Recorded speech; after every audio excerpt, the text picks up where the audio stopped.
नमस्कार दोस्तों, चलिए जानते हैं झारखंड की 25 फटाफट बड़ी खबरों को सिर्फ 10 मिनट। लेकिन इससे पहले आप इस वीडियो को किस जगह से देख रहे हैं हमें कमेंट में जरूर बताना। मन्या सम्मान योजना इस बार महिलाओं के बैंक खाते में आएंगे। 5,000 रुपए बाद एक बड़ी खुशखबरी मिलने वाली है। झारखंड सरकार जल्द ही की 16वीं किस्त जारी करने जा रही है। इस बार महिलाओं के बैंक खाते में 2,500 से लेकर 5,000 तक की राशि भेजी जाएगी। इस बार भुगतान केवल इन्हीं योग्य महिलाओं को दिया जाएगा जिनके दस्तावेज और बैंक विवरण पूरी तरह सही है। अगर आपका बैंक अकाउंट आधार से लिंक नहीं है तो आपके खाते में पैसा अटक सकता है। पीएम किसान योजना की 22वीं किस्त चाहिए तो कर ले। ये 3 काम नहीं तो आपके खाते में नहीं आएगी। 22वीं किस्त अगर आप चाहते हैं कि आपको किस्त का लाभ मिले तो आपको सबसे पहले तो ई-केवाईसी करवा। अगर आप ये काम नहीं करवाते हैं तो आप किस्त के लाभ से वंचित रह सकते हैं। दूसरा काम है वो है भू सत्यापन का। इसमें उन किसानों की खेती योग्य जमीन का वेरिफिकेशन किया जाता है।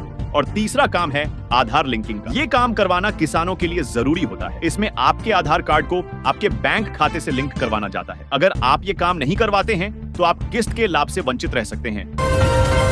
गैस सिलेंडर लेने बदल गए नियम। डिलीवरी ओटीपी नहीं दिया तो नहीं मिलेगा सिलेंडर। गैस सिलेंडर रिफिलिंग कराने के लिए आधार आधारित ई-केवाईसी और ओटीपी सिस्टम को अब सख्ती से लागू किया जा रहा है। उपभोक्ता का ई-केवाईसी अनिवार्य है। इसके साथ ही उपभोक्ता को डिलीवरी के समय 1 टाइम पासवर्ड ओटीपी भी उपलब्ध कराना होगा। यदि उपभोक्ता डिलीवरी ओटीपी नहीं देता है तो उसे सिलेंडर नहीं दिया जाएगा। G20 समिट मेलोनी से मिले मोदी ब्राजीली राष्ट्रपति डी सिल्वा को गले लगाए। पुराने डेवलपमेंट मॉडल ने रिसोर्स छीने, इसे बदलना जरूरी। पीएम मोदी ने जोहान्सबर्ग में शनिवार को G20 समिट में इटली की प्रधानमंत्री जॉर्जिया मेलोनी और दुनिया भर के नेताओं से मुलाकात की। इस दौरान ब्राजीली राष्ट्रपति लूला डी सिल्वा को उन्होंने गले लगा लिया। सरकार ने राशन कार्ड से काटा 2 करोड़ 25 लाख लोगों का नाम। देश में अब भी बड़ी संख्या में ऐसे परिवार हैं जो आर्थिक रूप से कमजोर होने के चलते 2 वक्त की रोटी तक नहीं जुटा पाते। ऐसे जरूरतमंद लोगों को राहत देने के लिए सरकार national food security act NFSA के तहत फ्री और सस्ते राशन की सुविधा देती है। इन अनियमितताओं को रोकने के लिए सरकार ने वेरिफिकेशन तेज किया और पिछले कुछ महीनों में 2 करोड़ 25 लाख नाम मुफ्त राशन लिस्ट से हटाए। मंत्रालय का कहना है कि योजना का लाभ सिर्फ सही और असली जरूरतमंदों तक ही पहुंचे। झारखंड में जल्द शुरू होगा थर्ड जेंडर्स के लिए विशेष ओपीडी। स्वास्थ्य मंत्री ने दी जानकारी। झारखंड के स्वास्थ्य एवं परिवार कल्याण मंत्री इरफान अंसारी ने स्वास्थ्य के क्षेत्र में विशेष पहल की है, जिसमें जल्द ही राज्य के सभी मेडिकल कॉलेज, हॉस्पिटल और जिला अस्पतालों में थर्ड जेंडर के लिए विशेष ओपीडी क्लिनिक काम करने लगेगा। झारखंड में 23 नवंबर से बादल छाने की संभावना। न्यूनतम तापमान में लगातार वृद्धि। सुबह शाम ठंड, दोपहर में तपिश बढ़ी। झारखंड में मौसम पूरी तरह अस्थिर बना हुआ है। सुबह और शाम की हल्की ठंड लोगों को सर्दी का एहसास करा रही है, जबकि दोपहर में तेज धूप के कारण गर्मी का प्रभाव स्पष्ट दिख रहा है। राज्य के 69 सरकारी ITI का होगा अपग्रेडेशन। झारखंड सरकार ADB के साथ राज्य में औद्योगिक परिवेश को देगी बढ़ावा। नीति आयोग से भी प्रोजेक्ट मंजूर। 10,179 करोड़ होंगे खर्च। इसमें 70% राशि ADB और 30% राशि राज्य सरकार खर्च। ADB से करीब 755 करोड़ रुपए मिलेंगे। राज्य सरकार की हिस्सेदारी करीब 324 करोड़ रुपए की रहेगी।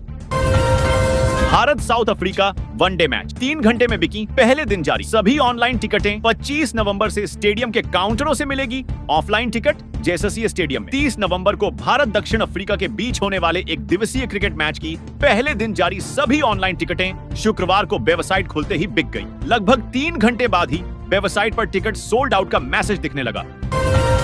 सिमडेगा में जंगली हाथी सड़क पर पहुंचा। NH 143 पर आवागमन बाधित। घंटों फंसे रहे लोग। गुमला के 4 क्षेत्र में निषेधाज्ञा लागू। सिमडेगा जिले में 22 जंगली हाथियों का झुंड पहुंचा है। धान कटाई का समय होने के कारण ग्रामीण खेतों में काम कर रहे हैं, जिससे हाथियों की मौजूदगी से चिंता बढ़ गई है। शनिवार को इसी झुंड से बिछड़कर एक हाथी सिमडेगा के जोराम पावर ग्रिड के पास NH 143 पर आ गया। हाथी सड़क पर खड़ा होकर इधर उधर घूमता रहा और पेड़ों की डालियां व पत्ते खाता रहा।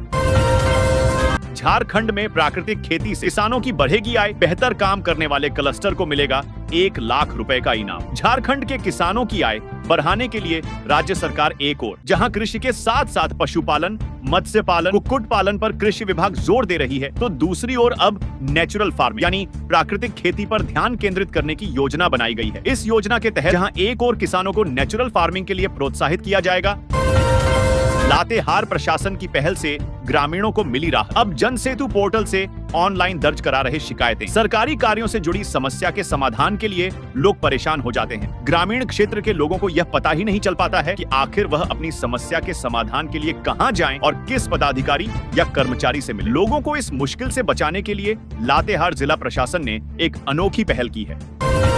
झारखंड विधानसभा स्थापना दिवस। बाबूलाल मरांडी का सरकार पर प्रहार। कहा, कानून व्यवस्था, स्वास्थ्य और शिक्षा के बिना विकसित झारखंड सिर्फ सपना। झारखंड विधानसभा का शनिवार को 25वां स्थापना दिवस मनाया जा रहा है। इस अवसर पर विधानसभा परिसर में स्थापना दिवस समारोह का आयोजन किया। समारोह में राज्यपाल संतोष कुमार गंगवार, स्पीकर रविंद्रनाथ महतो, मुख्यमंत्री हेमंत सोरेन, नेता प्रतिपक्ष बाबूलाल मरांडी, हेमंत सरकार के सभी मंत्री, विधायक, सांसद तथा पूर्व विधायक, पूर्व सांसद शामिल हुए।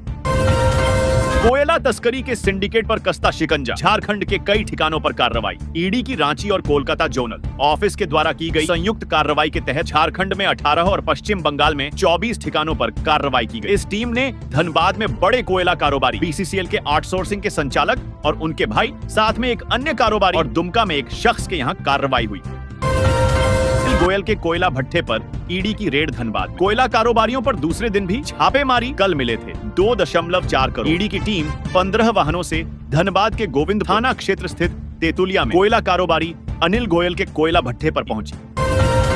घाटी में रिफाइन लदा ट्रक पलटा। तेल लूटने की होड़ में महिला जख्मी, अस्पताल में भर्ती। पटना जाते वक्त हुआ हादसा। इससे ट्रक में लदे रिफाइन के सारे कार्टून सड़क पर बिखर गए, जबकि गैस टैंकर सड़क किनारे फंस। गनीमत रही कि दोनों वाहनों के चालक और उपचालक को कोई चोट नहीं आई। झारखंड के स्वास्थ्य मंत्री Irfan Ansari SIR special intensive revision को लेकर कहा कि अगर वे जबरन एसआईआर लागू करते, जैसा कि बिहार में किया गया, हमें इसका बहिष्कार करना चाहिए था। चुनाव तो हम हार ही चुके थे, अगर हम बहिष्कार करते तो वैसे भी हार जाते।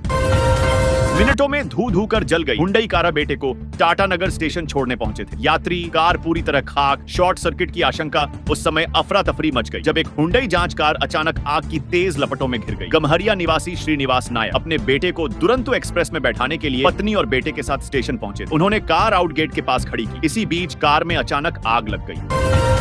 धनबाद जंक्शन पर शनिवार को मोबाइल चोर को यात्रियों ने रंगे हाथ पकड़ा। बलियापुर निवासी मुर्शिद अंसारी अपने मोबाइल को चार्जिंग पॉइंट पर लगाकर बैठ गए थे। थकान के कारण उन्हें नींद आ गई। इसी दौरान मौके का फायदा उठाते हुए एक चोर उनका मोबाइल चुपके से लेकर भागने लगा। झारखंड आजीविका कर्मचारी संघ की हड़ताल शुरू। राज्यकर्मी दर्जा और एनएमयू पॉलिसी लागू करने की मांग। कर्मचारियों की प्रमुख मांगों में जेएसएलपीएस झारखंड राज्य आजीविका संवर्धन सोसाइटी कर्मियों के लिए प्रतिवर्ष 10% स्वचालित वेतन वृद्धि शामिल। इसके साथ ही वे एनएमयू पॉलिसी को लागू करने की भी मांग कर रहे हैं। नवंबर दिसंबर में 4000 जोड़ों की शादी। 90% बैंक्वेट हॉल बुक। दिसंबर तक सिर्फ 11 लग्न दिवस बचे। बाजार में विशेष ऑफर व पैकेज मिल रहे। शादी विवाह का सीजन रांची में अपने चरम पर है। आर्षिकेश पंचांग के अनुसार नवंबर और दिसंबर में कुल 13 लग्न दिवस और अब केवल 11 लग्न दिवस। झारखंड चैम्बर की बैंक्वेट हॉल उप समिति के चेयरमैन उत्सव पराशर के अनुसार इस वर्ष लग्न दिवस काफी कम है। रांची यूनिवर्सिटी में ताला प्रदर्शनकारी छात्रों और विवि प्रशासन के बीच बातचीत की हर कोशिश नाकाम रही। तालाबंदी के करीब 30 घंटे बाद शुक्रवार शाम 4 बजे प्रभारी कुलपति अंजनी कुमार मिश्र कैंपस पहुंचे।